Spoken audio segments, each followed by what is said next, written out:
Alcohol is explicitly forbidden in Islam due to its intoxicating effects on the mind. But what about other central nervous system depressants like benzodiazepine drugs such as Lexotanil and Valium? Muslims often ask whether these sedative medications are similarly impermissible. These medications can cause drowsiness, calmness, and even intoxication-like impairment in high doses. This analysis explores Islamic scholarly opinions and provides a pharmacological comparison, addressing religious, medical, and ethical considerations.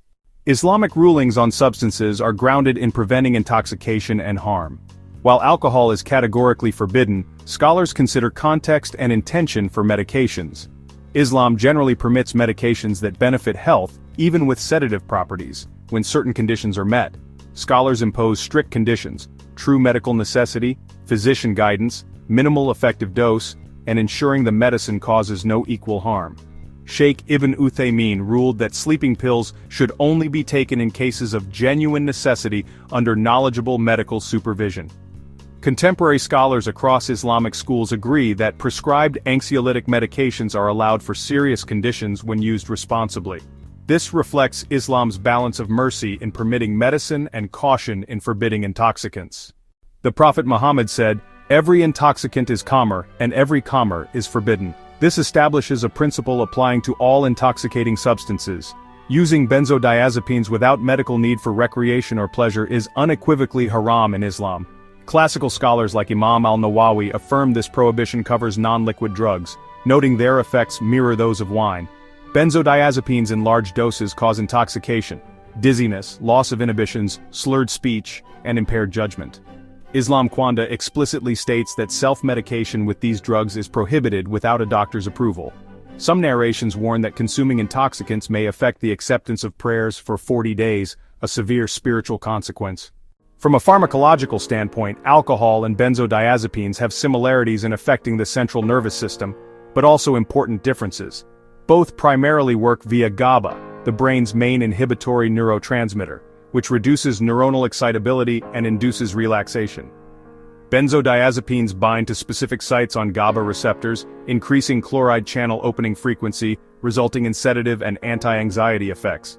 Alcohol's pharmacology is more complex, affecting multiple receptor systems including GABA and glutamate, contributing to both sedation and euphoria.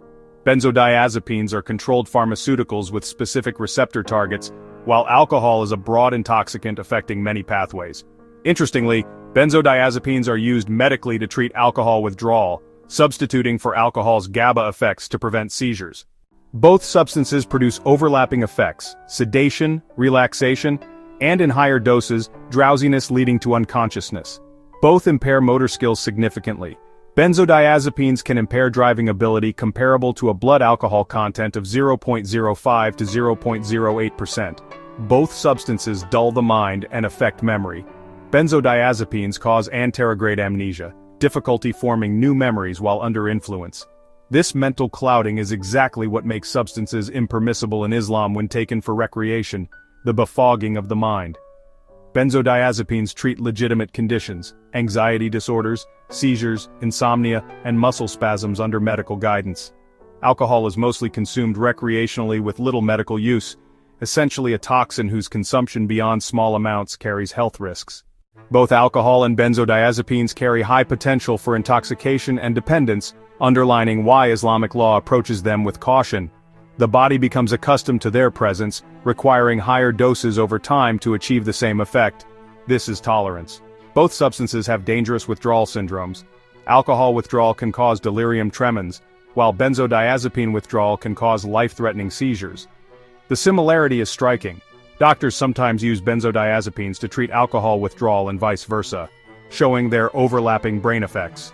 From an Islamic ethical view, the severity of withdrawal is part of the harm these intoxicants cause, explaining why Sharia forbids addiction. Combining benzodiazepines with alcohol is extremely dangerous, as both suppress breathing in a synergistic way, often leading to fatal overdoses. One fundamental objective of Islamic law is preserving the human mind and intellect. Intoxicants are forbidden because they destroy this faculty of reason. The prophetic teaching states, Allah has sent down disease and cure, so treat disease, but do not treat it with anything prohibited. The Prophet said, there should be no harming of oneself or others. Substance abuse violates this principle on both personal and social levels. A sober society is the ethical ideal in Islam, whereas widespread substance abuse creates health and moral problems affecting everyone. In Islam, intention is crucial.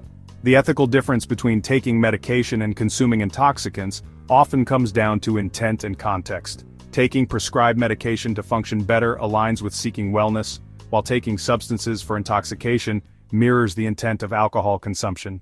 Most countries regulate benzodiazepines as controlled substances. Islam teaches obedience to lawful authority and fulfillment of medical contracts. By following medical guidance and law, a Muslim upholds their ethical duty of being a responsible citizen while protecting their health. If someone becomes addicted to either substance, Islamic teaching encourages seeking help without despair. Addiction is seen as an illness requiring treatment and repentance. There is personal accountability but also immense compassion for those who sincerely try to quit. Communities should support recovery without stigma.